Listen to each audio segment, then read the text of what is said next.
Welcome back, ladies and gentlemen, for another show. Looked up on the news this morning, Scott Bessent went up there talking to Martha Raddatz and was like, I'm a little bit of a soybean farmer myself. Let's have a look.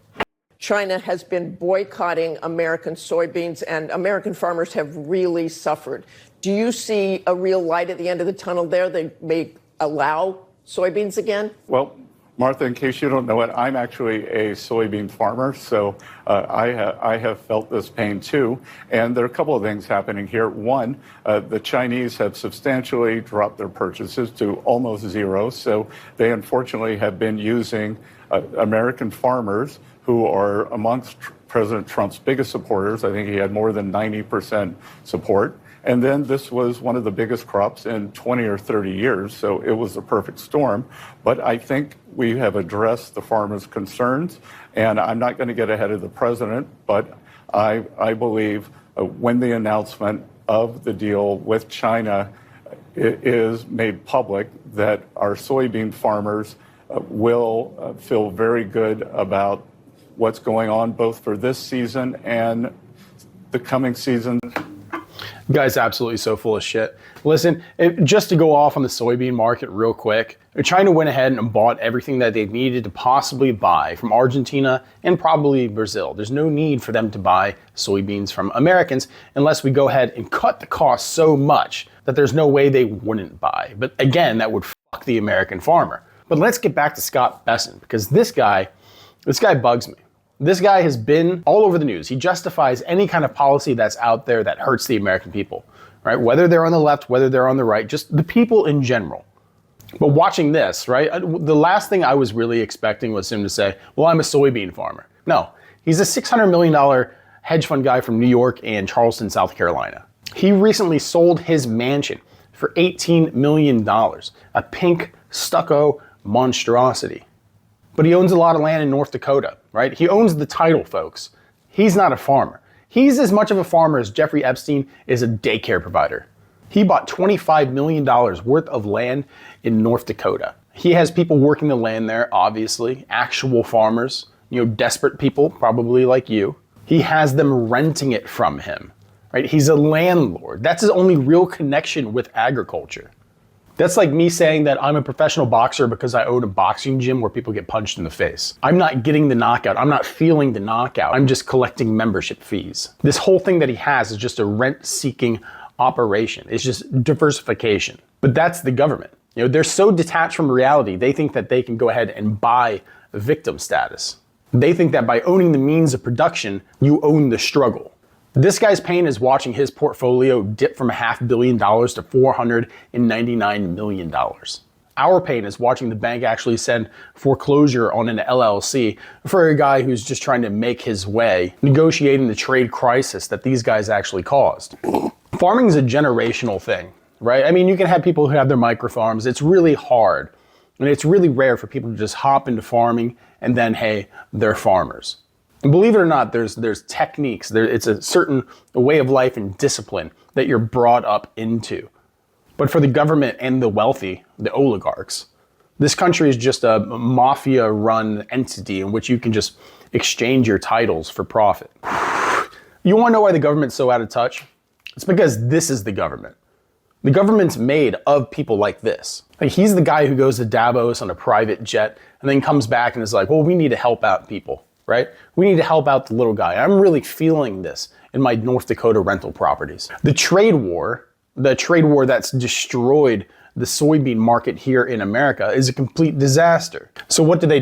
They give the farmers a massive tax-funded bailout. And that guy's land is worth more now because of the government's welfare check that's coming to him. It's a genius, disgusting closed loop. And really there's 5 steps to this, right? There's 5 steps to this loop. The first step is to cripple the market with trade policy. Then you bail out the industry with your buddy's money or the taxpayers. Then you consolidate on the land because the actual farmers go bankrupt. Then you buy the cheap land through your holding company. And lastly, then you're going to go on TV and say that, hey, you're feeling this just like every other farmer out there, but you're not a farmer. You're just a landlord. You're just a carpetbagger from New York.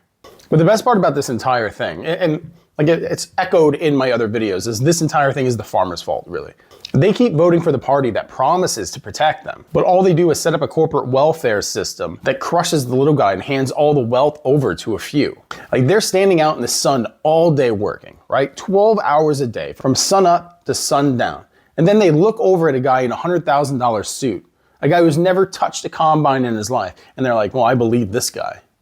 They believe him when he says that. The pain that he feels from the slight depreciation of his assets is the exact same pain that the farmers are feeling when they lose the farm that their granddad started. And why do they believe this? And why won't they take it back? Simply pride.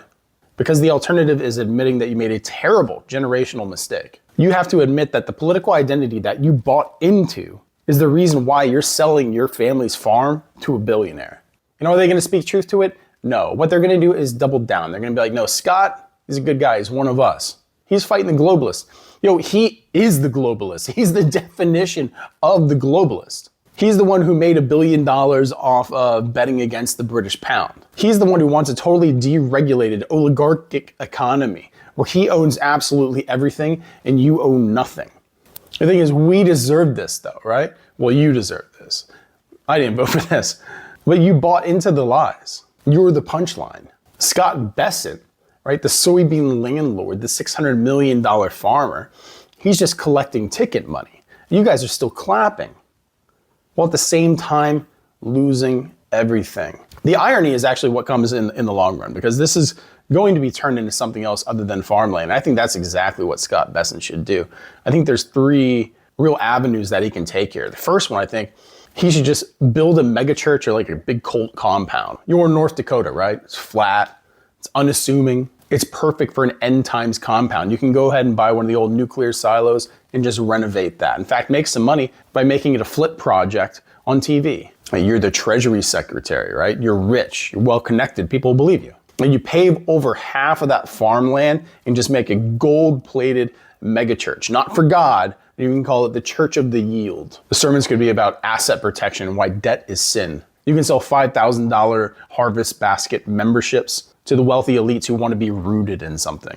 I think it's a great idea. You can tell everybody in the church that you're waiting for the great commodity crash. You staff the entire church with unemployed farmers who are just happy to be getting a minimum wage paycheck. They're not going to ask questions. It's perfect, right? It'll be the best investment that you've ever made. It'll be a tax-free cash out, right? The highest yield you can possibly ever get on that acreage. The second thing you can do, of course, is just turn it into a luxury survival bunker, a massive complex underground meant for the mega wealthy. Because the rich, the real rich at this point, they don't want a condo in Miami, right? That's so 2010s. They want security from the chaos that they created.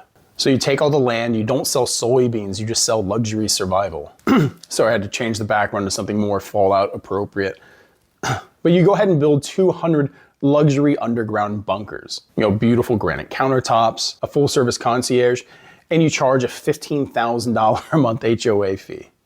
The corner soybean fields on top can just be aesthetics to kind of fool the poor people to think that it's still just a farm, but underneath, it's just nothing but a collection of the mega wealthy sitting out the post-apocalyptic doomsday with climate-controlled comfort and non-GMO organic panic rooms. And you charge them a premium because, get this, you tell them that it's the only safe place in the world, it's the only sanctuary, the only haven from the destruction of the country that the trade deals actually caused. You're selling them the cure to the disease that you started. It's beautiful. Or lastly, of course, you can just pave the whole thing over and sell it to Amazon. We need another mega warehouse in the world. Although they're cutting 40,000 employees right now, so I guess it'd just be filled with AI and bots, but that's exactly within the cultural paradigm that you guys are pushing anyway. Like, forget about soybeans, right? Take your $25 million worth of land and sell it for $250 million to Amazon. And you could tell the press that it's an economic miracle. You can say we're bringing back jobs to America by creating 2,500 minimum wage paying jobs where people are just pushing around in boxes. Because this is the new American dream, right? You can sit outside the center with a big shovel and say, I'm not a soybean farmer anymore. I'm a logistics visionary. Then after all that, Farmer Scott can go ahead and retire and buy his 5th mansion and never mention pain again unless it comes from too much yachting. Like, that's the real path for Scott. Stop cosplaying as a victim because it's ridiculous to watch. Honestly, I can't stand these people. It's so frustrating to watch because people still buy into it. And like I said, they'll double down. They'll be like, hey, Farmer Scott, he's one of us, but he's not. He's clearly not. Listen, when things go bad in this country, people like him, they cash out and leave the rest of us rubes to deal with the cratering remains of this nuked country. But in the end, like I said, it's exactly what rural America asked for. You asked for a smoldering crater instead of a vibrant economy. But that is where we are, ladies and gentlemen. It's interesting time to be alive, as always. And it's always good to come on here and chop it up with you guys. Listen, I appreciate your time as always. If you're still here at this point, like and subscribe. Think about becoming a member, won't you? We appreciate all of our members.